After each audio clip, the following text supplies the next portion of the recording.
Bueno, buenas tardes a todos y todas quienes se suman a nuestro segundo seminario web de este segundo ciclo de desarrollo docente del año 2021 correspondiente al segundo semestre. En esta ocasión vamos a dejar con ustedes a Christiansen Godoy. Ella es asesora educativa del área de enseñanza y aprendizaje de la Dirección de Pregrado de la Universidad de O'Higgins, y hoy nos va a presentar un taller acerca de construcción de preguntas de alternativas. ¿Ya? Así que, Cristian, cuando quieras comenzar. Hola, estoy un poquito nerviosa, les cuento. Este año no había estado frente a cámara con ustedes. Así que nada, partamos rompiendo un poquito el hielo.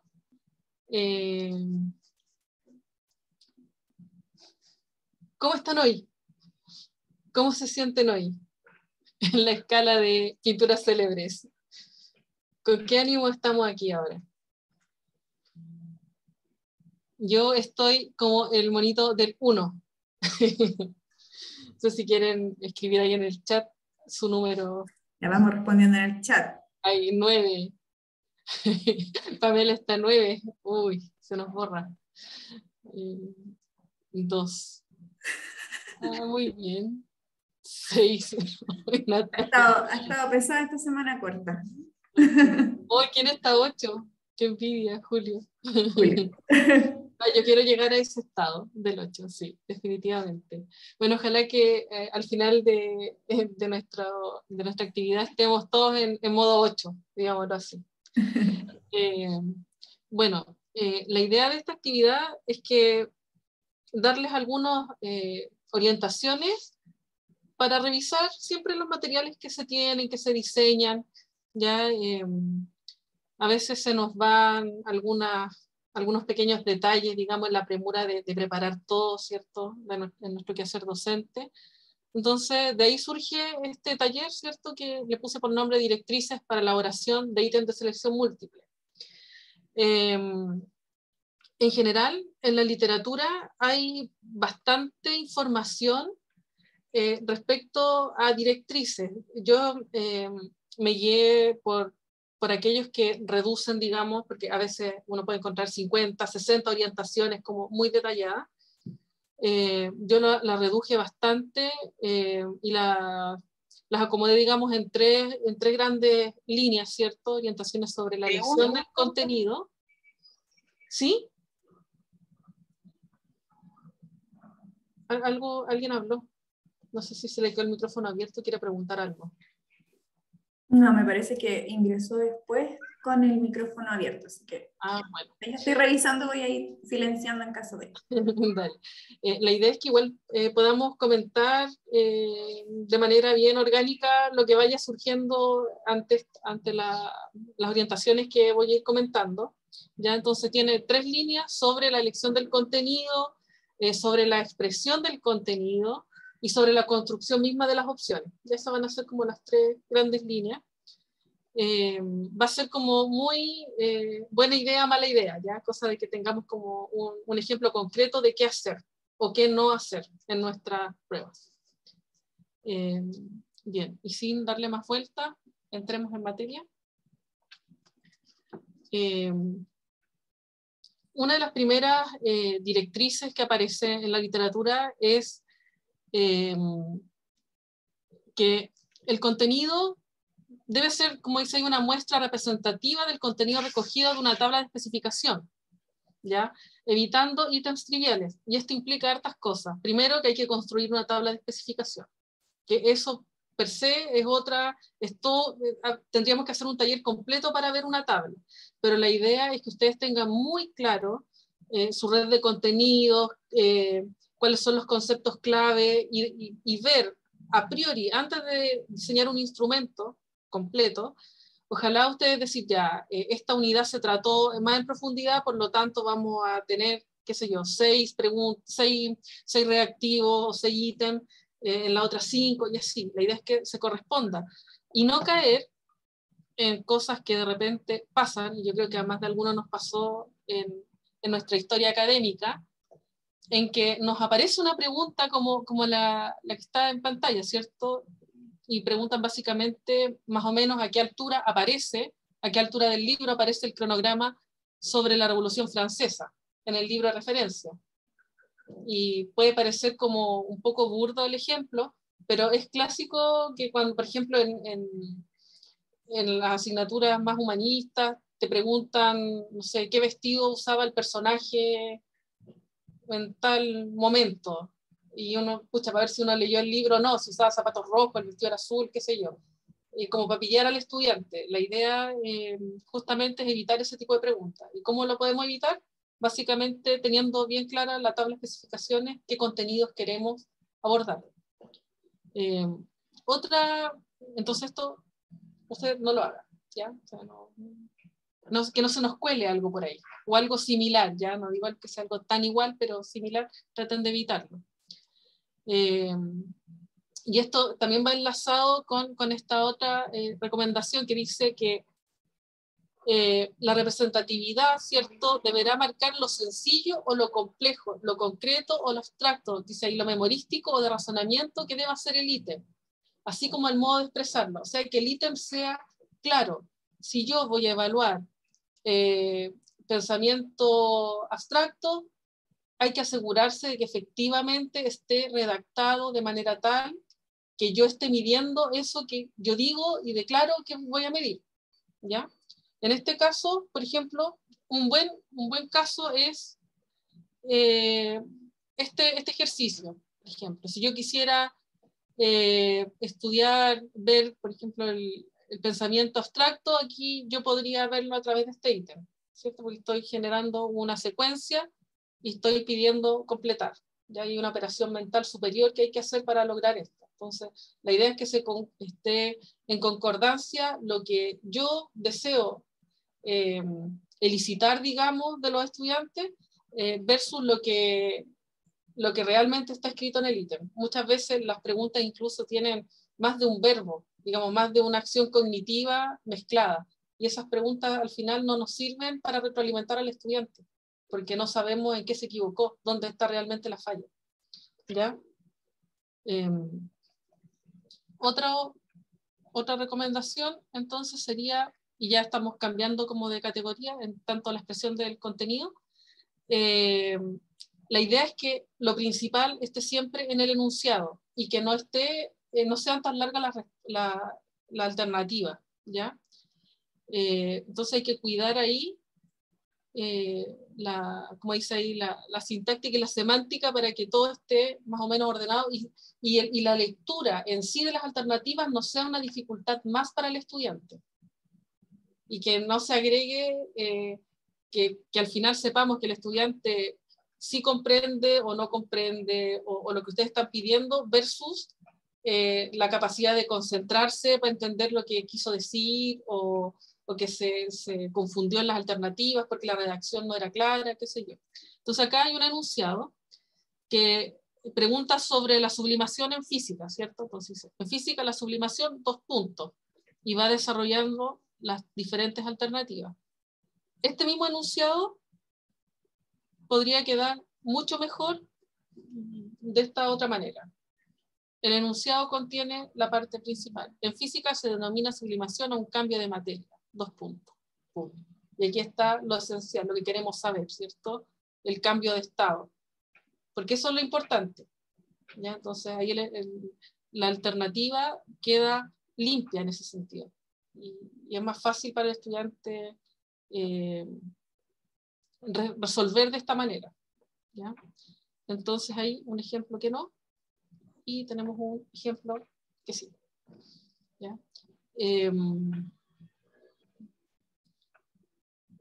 A veces también los profes nos complicamos en la redacción de los ítems, hay que decirlo. A veces nos complicamos, pero hay que, para evitar, digamos, que quede muy sencilla la pregunta, una vez esta está muy fácil preguntada. Entonces, a veces adornamos en exceso las cosas y terminamos en cosas que podrían ser algo así como esto. ¿Ya?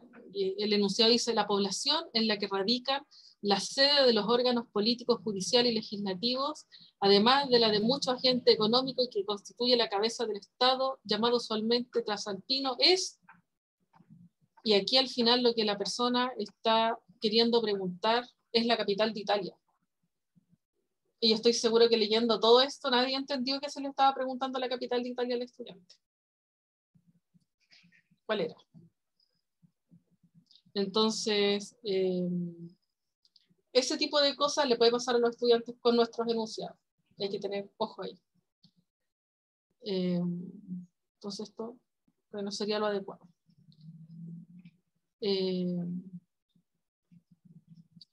Encontré un ejemplo súper interesante respecto a este ítem que dice que la semántica debe estar ajustada al contenido y a las personas evaluadas. Y la investigación que hice fue de papers españoles más que nada, entonces igual tienen su propia jerga y lenguaje. Entonces acá hablaban de una pregunta de literatura y decía, un sinónimo de jeringuilla es, y daban los ejemplos, ¿cierto? Que están acá. Sí, Marianela. Está con la mano arriba. Mandé la pregunta por el chat. En el caso de estas preguntas, en el enunciado, ¿se debe colocar es la alternativa correcta, como agregárselo después de un punto seguido?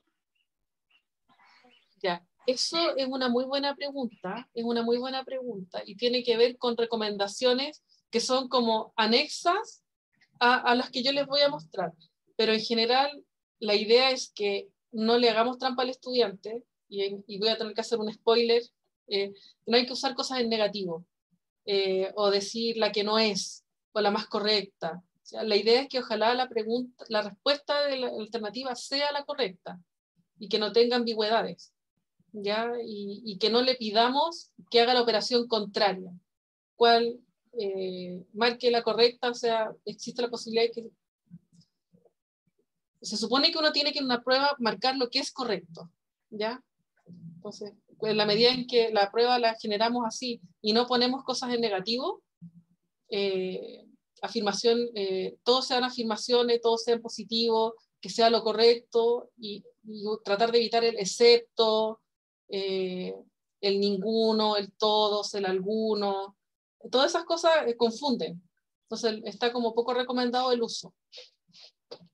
A lo mejor en la instrucción de la prueba, antes de ir a la alternativa, poner ahí como una aclaración, en este instrumento marque la alternativa correcta, pero que no esté en cada enunciado, porque uno lo puede poner como al principio del instrumento. Cuando uno lo lee con el curso, usualmente uno la prueba la lee con el curso, ya está en la prueba, tiene tantos puntos, revisen que todos tengan todas las páginas. Cuando uno hace presencial lo hace así, y a veces también uno, por lo menos yo, me quedo un tiempo en las pruebas de los chicos viendo si entienden las preguntas y todo, si se entiende bien todo. Entonces ahí uno puede aclarar y decir, bueno, todo esto es marque la alternativa que es correcta, ¿ya?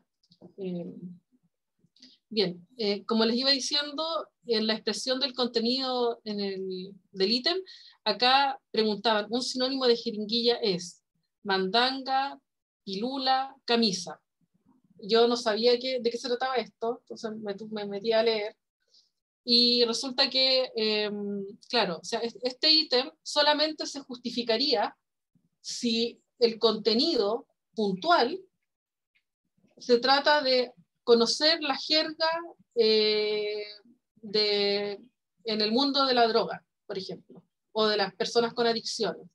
Solamente en porque esto tiene que ver con, por ejemplo, descubrí que le decían pilula a todo lo que son pastillas, a las píldoras que usan para drogarse, por ejemplo. Y así tienen como su jerga las personas que consumen. Entonces, claro, solamente en ese contexto este lenguaje estaría adecuado, ¿ya? No estaría adecuado usarlo en ningún otro contexto, ¿ya? Entonces igual hay que tener como un ojo. Lo que es correcto y lo que es incorrecto depende mucho del contexto en el que está inserta, digamos, la pregunta, ¿ya? Acá tiene que ver también con lo que habíamos hablado, que la opción correcta debe ser solo una, porque a veces nosotros le decimos a los estudiantes, escoja la más correcta. A veces pasa, escoja la más correcta. Y eso igual es trampa. ¿ya? Le estamos haciendo trampa al estudiante, y la idea es que la opción correcta tiene que ser correcta y tiene que ser solo una. Y ojo, que los distractores tienen que ser plausibles, ¿ya? No puede ser cualquier distractor. De hecho, si ustedes se fijan, en todas las preguntas que les he mostrado, tiene solo 3 alternativas. No tiene 5. Nosotros tendemos acá, por lo menos, no sé si ustedes, pero a usar 5. Y desde la literatura, eso va un poquito como en contra de este enunciado, porque si estamos pidiendo que los distractores tienen que ser plausibles, entonces ya cuando uno va en el cuarto, uno ya se va quedando sin distractores. ¿Ya? Entonces uno puede llenar un quinto por llenar el espacio con uno que se le ocurrió porque sí, y realmente no tiene nada que ver. ¿Ya? Por ejemplo, en este caso, la idea es que el distractor sea próximo, ya sea en el significado o en la apariencia. Por ejemplo, en este caso, de la radiación alfa, si ustedes se fijan, habla 2 protones, 2 neutrones, ya, habla de protones y neutrones, ya. El otro dice 1 protón, 2 electrones, 2 neutrones y 1 electrón. Entonces hay una alternativa que muestra 4 partículas subatómicas y la otra tiene 2 relaciones, ¿cierto?, de 2s1. Pero no, entonces es posible, porque uno dice, chuta, pero serán los protones, 2 electrones, pero son 3 siempre, no son 7 ni 10. Es algo que por lo menos en forma encaja. Y acá, en esta otra, que es de una prueba de inglés, dice ahí que se utiliza el adjetivo few o little. Entonces ponen ahí opciones, y acá el distractor que sacan de la literatura, por ejemplo, sería el 2, que muchos estudiantes se equivocan en usar el adjetivo en ese sentido, ¿ya? Entonces ahí uno puede ir a las revistas de didáctica de cada área que existen.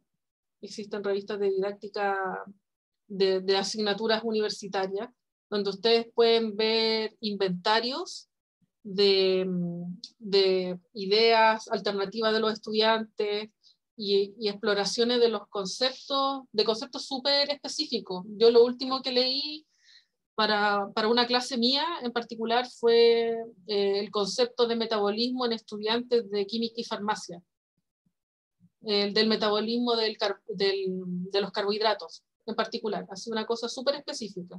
Y ahí hay harta especialista que les va a decir cuáles son los errores más frecuentes. Si es que a ustedes no se les ocurre algún distractor, o es muy obvio y quieren hacerlo un poco más riguroso, pueden ir efectivamente a la literatura didáctica, y ahí les va a dar más información, les va a retroalimentar a ustedes, porque ya en esta parte porque si el estudiante piensa tal cosa, entonces en tal parte del proceso está teniendo como el problema. Aquí es donde está el error. Por ejemplo, en el caso del metabolismo, no sé, el estudiante piensa que en la cadena de transportadora de electrones pasa tal cosa y pasa otra cosa. Entonces uno puede situar dónde está el error. Entonces uno puede eso tomarlo como medida y retroalimentar el curso. ¿Ya? Pero si es una alternativa que está sacada como de cualquier lugar, no sirve para eso, no aporta desde esa perspectiva. Solamente sirve para poner una nota y no para enriquecer el aprendizaje del estudiante.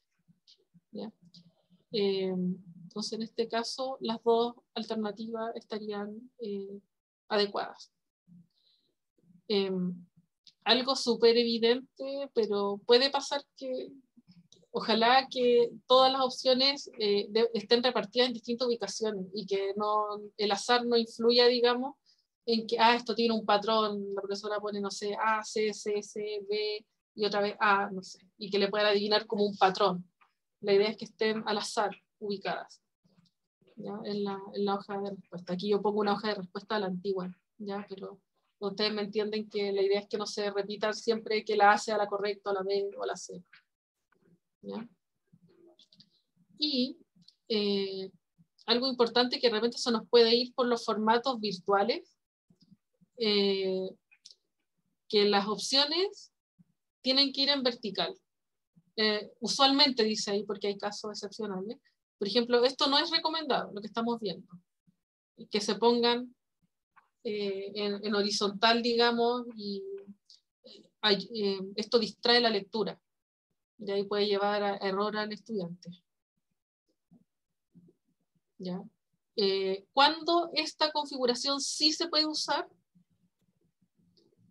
Cuando estamos hablando de algo que implica gradualidad y tiene que ir en orden. Por ejemplo, en este caso, el grado de acuerdo con alguna situación, entonces nada o casi nada, más bien poco, bastante. Entonces hay una gradualidad de no estar de acuerdo a estar de acuerdo.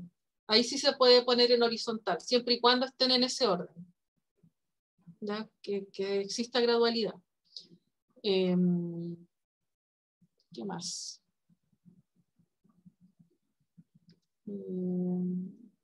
La estructura del ítem es súper importante. De repente se nos van cosas por la premura. Por ejemplo, acá una pregunta cualquiera. Son propiedades deseables de los test. Control, validez, fiabilidad, fiabilidad, eficiencia y validez, eficiencia, objetividad y control. ¿Ya? Entonces acá estamos usando los mismos conceptos, pero en órdenes distintos.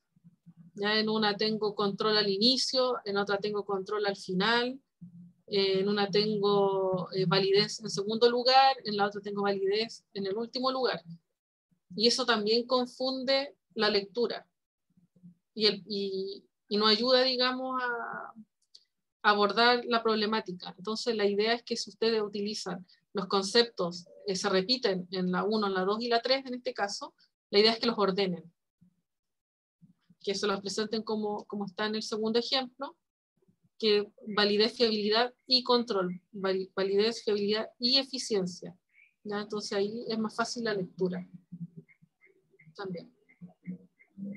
Cosas que de repente uno no se les ocurre que puede dificultar el aprendizaje o la respuesta y sí.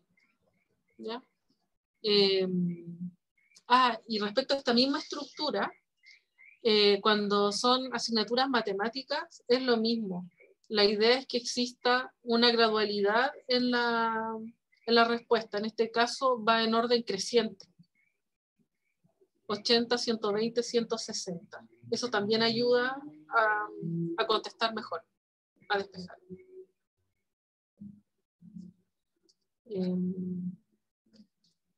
¿Qué más? ¿Qué más les tengo para contar? Que las opciones tienen que, como dice ahí, tienen que ser autónomas entre sí y no solaparse. Por ejemplo, acá hay una pregunta que dice: la religión de Don Juan de Austria era. Entonces uno pone católico, protestante, cristiano. Entonces uno se pone a discutir, puedes decir que es cristiano, que es católico, porque los católicos son cristianos, y así uno se puede entrar en una trampa, digamos. Y en este caso no sería adecuado porque hay más de una alternativa posible.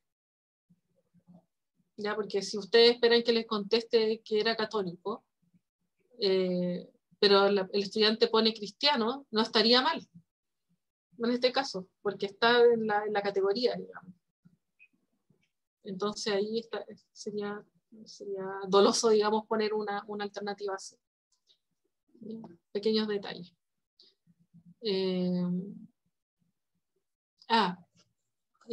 Esto es importante, que ninguna opción se debe destacar del resto ni en contenido ni en apariencia. A veces ponemos alternativas súper cortitas y una súper larga con una explicación más o menos más desarrollada, y eso igual puede inducir al rechazo o a la elección de esa alternativa.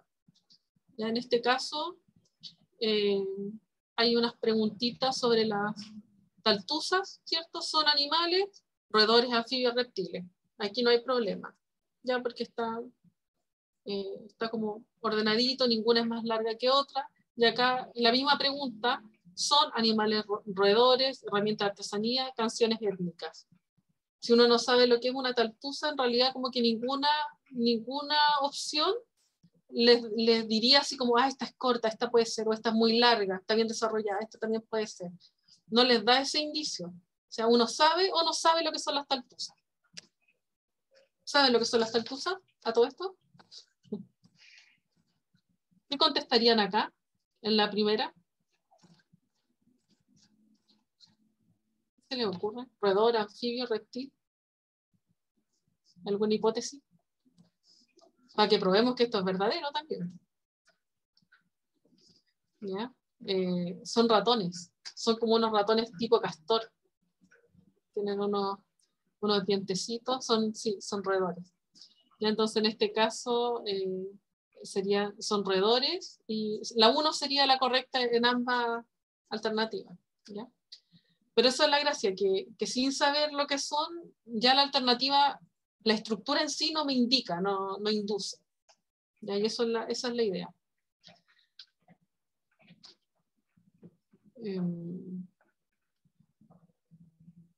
Ya, esto también es interesante. Hay que fijarse en la estructura gramatical también, porque por ejemplo acá dice, el hueso que va desde la rodilla al tobillo por parte delantera es la, y resulta que la única que es la tibia, porque los otros son el húmero y el peroné. Entonces aquí no estamos midiendo la capacidad del estudiante de conocer el nombre del hueso, independiente que le hayan cambiado el nombre a algunos huesitos ahí nombrados. Pero claro, aquí es como el artículo cambió la respuesta. Entonces el estudiante nunca supo que era la tibia, solo por una cuestión gramatical llegó a la respuesta, ya por azar. Entonces hay que tener ojo ahí. Y también pasa en las asignaturas con los personajes históricos. Puede ser con una estructura anatómica, con un personaje histórico. Acá en este caso están preguntando por la Revolución Francesa. Y si se fijan, hay dos nombres que tienen una fonética francesa y uno con una fonética inglesa. O sea, o se descarta automáticamente o lo pueden incluso marcar como, a lo mejor tuvo algo que ver. Pero se destaca, llama la atención porque es disonante con el resto, entonces ahí hay que tener ojo con eso también.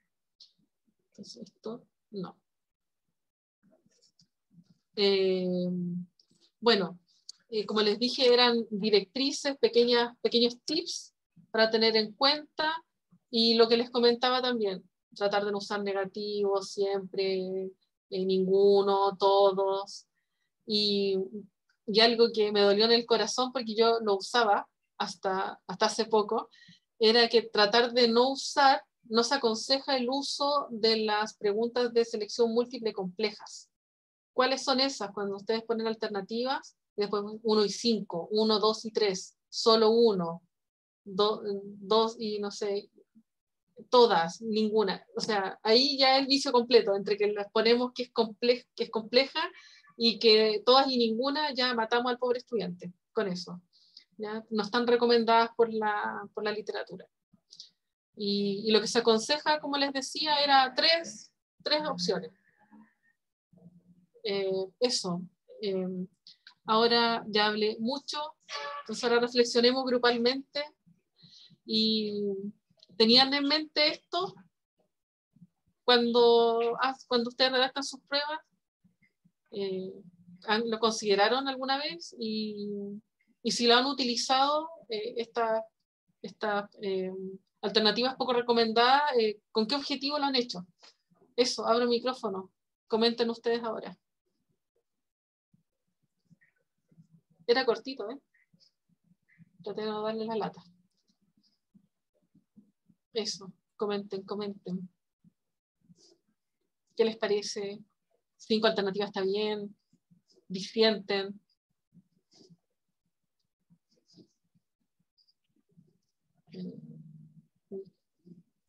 ¿Alguien quiere comentar? Ahí tenemos una pregunta en el chat. ¿Cómo preguntar entonces por los componentes de un síndrome? Esta es una muy buena pregunta, de hecho. Es una muy buena pregunta. Me encontré en la literatura con... Y eso tiene que ver con otra cosa. ¿ya? Porque, y agradezco la pregunta a Heidi, porque a veces tendemos a, en otras asignaturas que no sean de salud, ¿ya? Tendemos a utilizar como grandes enunciados justamente en un afán de dar contexto, ¿ya? Entonces, cuando pasa eso, a veces el contexto no es contexto, ¿ya? Para que algo sea contexto en una pregunta, tiene que tener ciertas características. Y el hecho de que sea algo que a nosotros nos parece plausible no significa que sea un contexto. En el caso de un síndrome, lo que se podría hacer es un tipo de reactivo que es como dependiente del enunciado. Creo que se llama así, dependiente del enunciado, que es cuando te dan un caso, en este caso se usa mucho en salud, pones el caso, hay una persona que sufrió un accidente, se golpeó en la zona occipital, no sé qué, bla, bla, bla, presenta tal sintomatología, no sé cuánto, no sé dónde, y ahí ustedes ponen como la ficha del caso clínico, y abajo, por separado, preguntan cosas respecto a ese enunciado. ¿Ya? Entonces, esa pregunta te da el contexto para contestar 3 o 4 que vienen después. Entonces uno pregunta de a uno las cosas. Si uno quiere preguntar por la zona dañada, ya, uno hace elabora. No sé, ¿qué sintomatología responde al golpe en la zona occipital? Y ustedes ponen, no sé, por decir algo, los síntomas. Después, si ustedes quieren saber por otra parte del mismo caso, lo hacen aparte. No hacen una pregunta, la dividen en partes. Entonces ustedes ahí pueden saber qué es lo que el estudiante sabe o no sabe.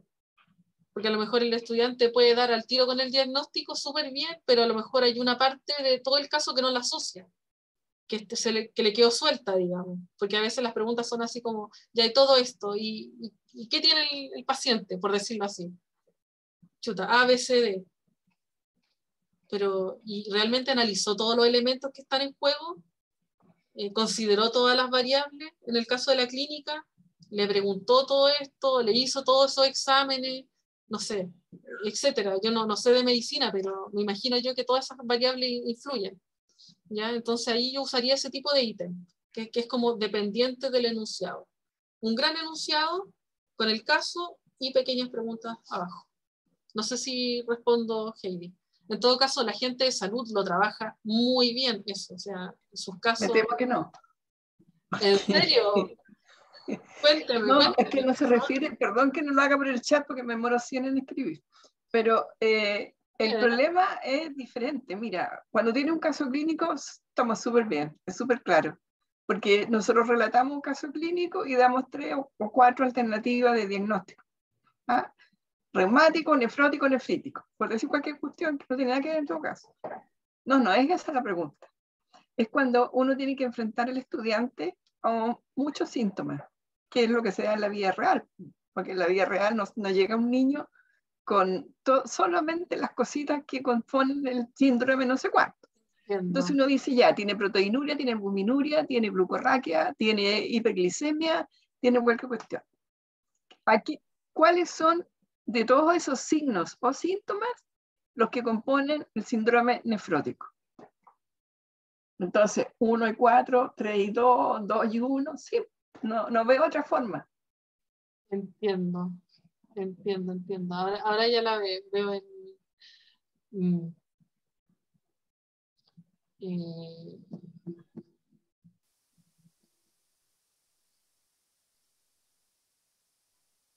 Lo que pasa es que ahí tendríamos que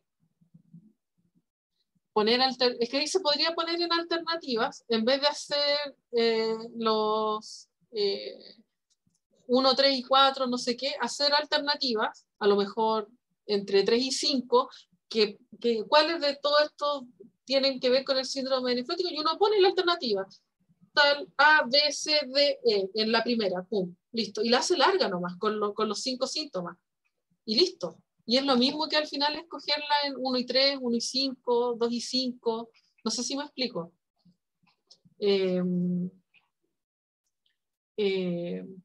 A ver, deme el ejemplo real. ¿Cuáles son las alternativas?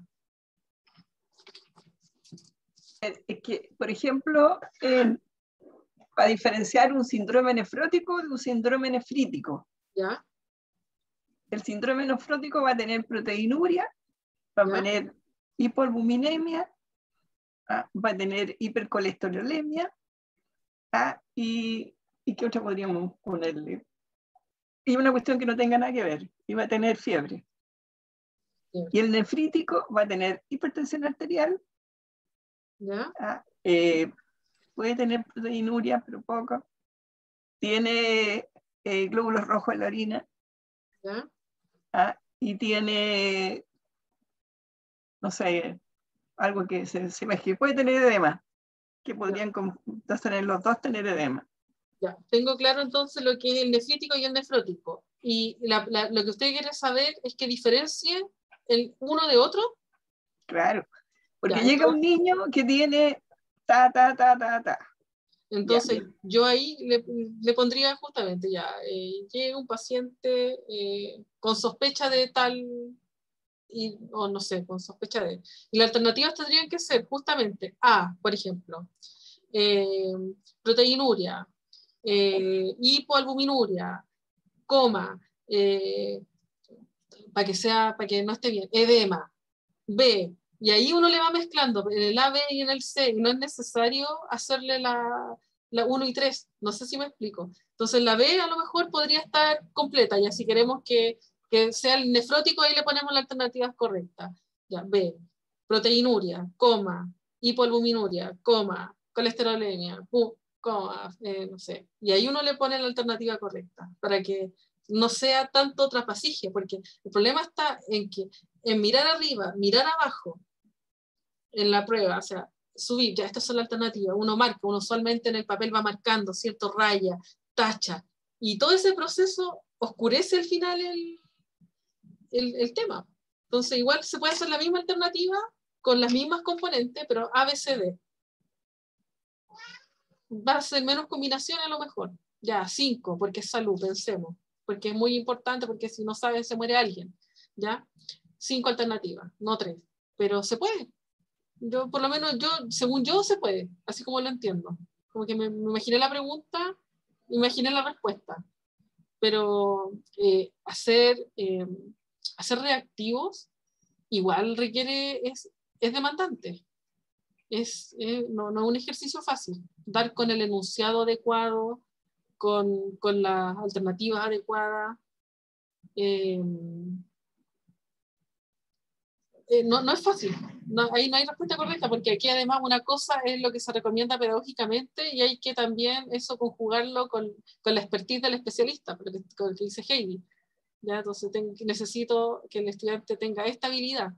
Ahora, no, o sea, normalmente nosotros nos desempeñamos bien en cuando son cosas de alternativas obvias, como tú, como dices, un caso clínico o preguntar por valores de normalidad o no normalidad, es como sencillo, pero donde usamos muchísimo eso que yo te puse como ejemplo, de decir una serie de síntomas y después ver la combinación de eso y que nos digan la combinación. Yo te entiendo que sería preferible que en el A hiciéramos una combinación, que en el B exacto. hiciéramos otra combinación y que en el C otra combinación.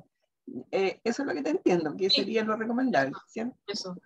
Ahora, si ustedes me preguntan a mí en un mundo ideal, ese tipo como de contenido, yo lo evaluaría de otra manera. O sea, porque hay que ver que también cada instrumento de evaluación tiene sus propias limitaciones. Yo les voy a contar como un poco de lo que les comento. Es como la gente cuando estudia, por ejemplo, en salud, cuando les enseñan a entrevistar al paciente, porque eso yo sé que se lo enseñan, como eso como no lo hacen a través de algo alternativo, o sea, yo sé que le llevan al paciente a la facultad y le preguntan en alguna escuela, Sí, y los chicos preguntan cosas y ustedes evalúan in situ, por ejemplo, la capacidad que tienen ellos de preguntar, qué sé yo. Entonces, los instrumentos tienen sus limitaciones, tienen a lo mejor lo preguntaría de otra manera, no haría una pregunta alternativa para eso, a lo mejor. Bueno, lo que hacemos en esos casos es aplicar una rúbrica. Eso. En que nosotros ahí evaluamos la capacidad. No, pero en una prueba alternativa, lo de los síntomas sí se va a preguntar, lo de que cómo se desempeña en tal o cual cosa no se va a preguntar. Ahí Ana comenta también en el chat que dice que en enfermería lo hacen, me imagino como lo estamos comentando, A, B, C, D con el mix, digamos. Pero eso, o sea, realmente no hay fórmulas para esto, no hay fórmula mágica, ¿ya? O sea, como bien dice Heidi, en algunos casos es bueno usar rúbrica, en otros casos se usan este tipo de preguntas. ¿Ya? No todo sirve para todo, no todo vale para todo. ¿Ya? Y tiene su dificultad. Por ahí preguntaban el tiempo adecuado para considerar por pregunta. Esa pregunta, Carolina, ¿estás por ahí? Sí, aquí estoy. ¿Qué tienes en mente cuando me preguntas esto? Porque, por ejemplo, cuando uno plantea una prueba de alternativa, uno menciona ya, o uno piensa 1 o 2 minutos por pregunta para calcular el tiempo total, o para calcular cuántas preguntas de alternativa puedo realizar. Entonces, eso finalmente, ¿cuánto tiempo más o menos podemos calcular que el estudiante le puede llevar responder una pregunta alternativa cuando es solo de conocimiento y que debe ser un tiempo diferente a cuando es de aplicación para uno poder diseñar una herramienta evaluativa de este tipo? Es interesante tu pregunta porque aquí igual el tiempo es un factor que no es menor, menos en las circunstancias híbridas en las que estamos, ¿ya? Porque uno podría tender a pensar que como el estudiante está en la casa, está con los cuadernos, está con los libros, está con las diapos, está con el grupo de WhatsApp, haciendo el trabajo, la prueba, lo que sea, porque esa es la realidad que tenemos. Podríamos pensar que hay que hacer, como darles menos tiempo porque así no tengan tiempo para copiar. Eso pasa, ¿ya? Más de alguno ha pensado eso, de alguna estoy segura que ha pensado como, ya, no le demos tiempo de copiar. Pero además los ambientes tienen sus dificultades. Los chicos no están en la U, que en la U están sentados con la hoja enfrente y están haciendo solo eso. Entonces aquí se conjugan dos cosas. Uno, lo que uno podría calcular, no sé, por ejemplo, 1 minuto por pregunta, 1 minuto y medio, es como dar una PSU, o sea, es como, ¿qué queremos evaluar? ¿Queremos evaluar el aprendizaje del estudiante o queremos evaluar una curva de velocidad? ¿Qué queremos? ¿Ya? Entonces ahí uno tiene que plantearse cosas. Yo sé que cada uno se toma súper en serio sus evaluaciones, sus asignaturas, todas tienen su valor, ¿cierto? Pero también hay que ver qué es realmente lo relevante. Entonces, ¿qué quiero? ¿Que me conteste 100 preguntas en 100 minutos y por eso va a saber más? ¿O prefiero que haga una actividad que sea de reflexión en el caso que corresponda, obviamente, ¿ya? En el caso que corresponda. Entonces, yo no me atrevería en situación híbrida, yo no me atrevería a dar un número, porque además tienen que pensar que a los chicos el internet puede que no les ande bien, puede que la prueba no cargue bien, puede que marque la alternativa y la prueba se le desconfigure, se le cierre el sistema, porque eso pasa. Entonces ustedes pueden haber calculado súper bien 2 minutos por pregunta, porque ustedes lo hicieron así, calcularon, y resulta que el chico se demoró 2 minutos en que le abriera el navegador, y se demoró otro minuto en que le cargara la pregunta. Y así cada vez que cambia de pregunta. Entonces, no sé hasta dónde yo tirarme con una cifra y decirle ya, ¿saben qué? Contemplen tanto. No me atrevo. La verdad que no sé si alguien se atrevería a decir un número. Hablemos de la experiencia. Ana María comenta que en enfermería dan 120 minutos para una prueba que duraría 90. Ya, ahí tenemos una distancia. ¿Ya? En presencial serían 90, en virtual son 120. Entonces ahí hay como un factor de conversión. Hay que dar más tiempo, sí o sí, del que se daba habitualmente. O se acorta el instrumento o se da más tiempo. No sé, claramente, parece que en medicina somos más jodidos entonces, porque sí, nosotros no colocamos 120 minutos jamás, nunca en una prueba de ningún tipo. O sea, normalmente damos 1 minuto y medio por pregunta, y con eso yo hasta la fecha, que llevo una montonera de años haciendo pruebas de internado, fundamentalmente, nunca he tenido problemas de tiempo. Ahora, cuando la cosa es con un tiempo muy largo, yo te puedo contar lo que subimos de otro curso paralelo de nosotros de medicina, no de pediatría, de otra especialidad, en que el curso eran 30 preguntas y se dividieron las preguntas de a 10. Cada grupo contestó 10 y se las pasó a los otros que contestó las otras 10 y así sucesivamente. Entonces, la cosa da lo mismo, yo creo, la cuestión tiempo. Yo no sé, pero mi percepción es que importa más que haya distintas formas de prueba. O sea, la prueba 1 que tiene las preguntas, de, por ejemplo, 1, 2, 3, 4, 5, 6, la prueba B o 2 que tenga la 4, la 3, la 2, la 1, en orden para hacerles más difícil. Al final, el tiempo de copia. claro, hoy día Creo hay que eso, y por plataformas que hacen eso. supuesto que las largue en forma aleatoria, pero las distintas formas que uno tiene cargado. Además, entonces Claro, está haciendo doblemente difícil la cosa. Porque te claro. digo, eso cuento que estoy diciendo no es teoría, es lo que efectivamente pasó. Sí, o sea, yo creo que a todos nos han pasado cosas en el aula en ese sentido, o sea. Ahora, por ahí comentan que la recomendación es que les dupliquen el tiempo, ya, del que sería presencial. Por ahí se lee, Marianela comenta que parece que esa fue la instrucción. Ahora, claramente, y esto no es por quitarle el mérito a ninguna carrera, pero en medicina, el médico que no pensó rápido mientras el paciente se le muere enfrente, o sea, obviamente tiene que tener otro entrenamiento. ¿Ya? Otra es la manera de enfrentar el asunto. ¿Ya? Pero, insisto, no hay fórmulas mágicas. Ahora, como lo que dice Heidi, igual puede ser una buena práctica tener, hay software que se dedican a hacer aleatoria las preguntas, las respuestas. Es más, si ustedes tienen preguntas, por ejemplo, ordenadas, las personas que llevan mucho tiempo haciendo clases ya tienen como sus bancos de preguntas. Entonces ya voy a preguntar por riñón, tengo, no sé, puedo tener 40 maneras de preguntar por el riñón. Entonces a unos les paso tal, a otros les paso esta otra pregunta, pero la idea es que sean del mismo nivel de dificultad, que sean digamos, hablando de la taxonomía, digamos, que estén en el mismo nivel. Eso sería como lo recomendable. Sí, Marianela. Sí, mira, yo creo que más que la carrera tiene que ver con el objetivo de aprendizaje, el objetivo de logro, porque en definitiva, así como puede ser medicina, puede ser otra carrera o enfermería, va a depender de la asignatura y del área que nosotros estemos trabajando.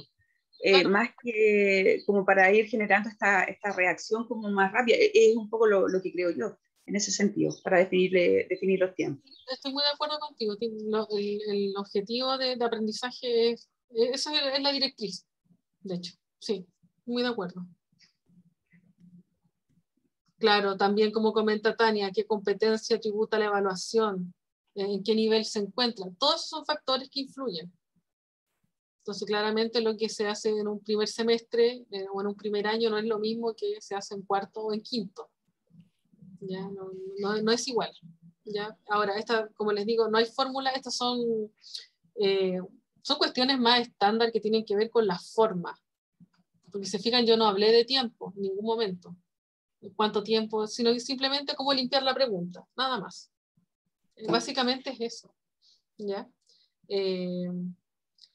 Eso, no sé si quieren preguntar, comentar, discutir, no sé, abuchear, lo que sientan. Cuéntenme. Bueno, a mí me pareció bien interesante en lo que explicaste de lo que está bien y lo que está mal, porque uno reconoce a sí misma algunas preguntas que hizo alguna vez, ¿ah? Y con los ejemplos que tuviste, yo creo que por lo menos yo me doy por satisfecha, porque evidentemente ese error no lo debería cometer. Y yo creo que tienen toda la razón aquellas personas que opinaron que depende del nivel, pero por supuesto, en un internado que son alumnos de 7º año de medicina que se reciben de médico en 3 meses más, sea, la exigencia no puede ser la misma que un estudiante de medicina de 4º año que todavía tiene harto tiempo para caerse y ponerse de pie nuevamente y aprender verdaderamente. O sea, eso es lógico. Pero lo que tú nos enseñaste, que para mí por lo menos ha sido muy bueno en el sentido de ver cómo ver el enunciado y cómo construir las alternativas. Así que muchísimas gracias, por lo menos a mí. Esa es la idea, no quitarles mucho tiempo y ojalá que les haya sido de utilidad. Nada más, nada más, nada más. Gracias, Ana. Natalia.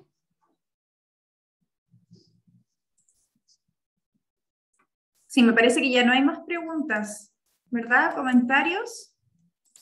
Era cortito, como que fuimos tomando lo que se iba hablando en el chat, más lo que se fue preguntando, fue como todo muy al unísono.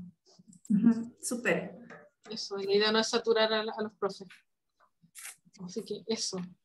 Bien. Todo muy cortito.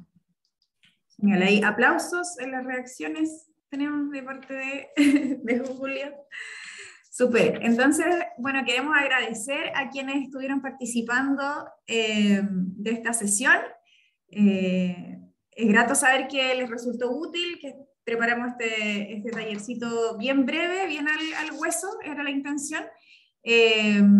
Y bueno, probablemente en algunos despertó más preguntas sobre cómo puedo hacerlo, cómo puedo replantear mi práctica, ¿verdad?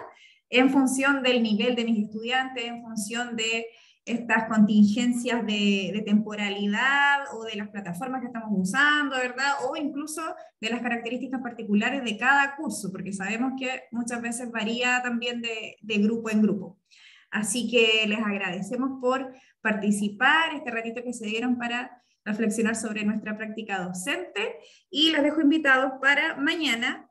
Mañana vamos a hacer el módulo rúbricas de UCampus, ya ese lo voy a hacer yo, así que es un módulo que se activó recientemente, lleva menos de 2 meses en realidad en UCampus, así que a todos nos va a servir para introducir un poquito más y para dinamizar nuestros procesos utilizando la plataforma. Así que espero que estén muy bien, que tengan una buena tarde. Muchas gracias, Christiansen, y nos vemos mañana para una nueva sesión del segundo ciclo de desarrollo docente de este segundo semestre. Que estén muy, muy bien. Muchas gracias. Chao, gracias. Chao, gracias. Chao, que estén muy bien. Natalia,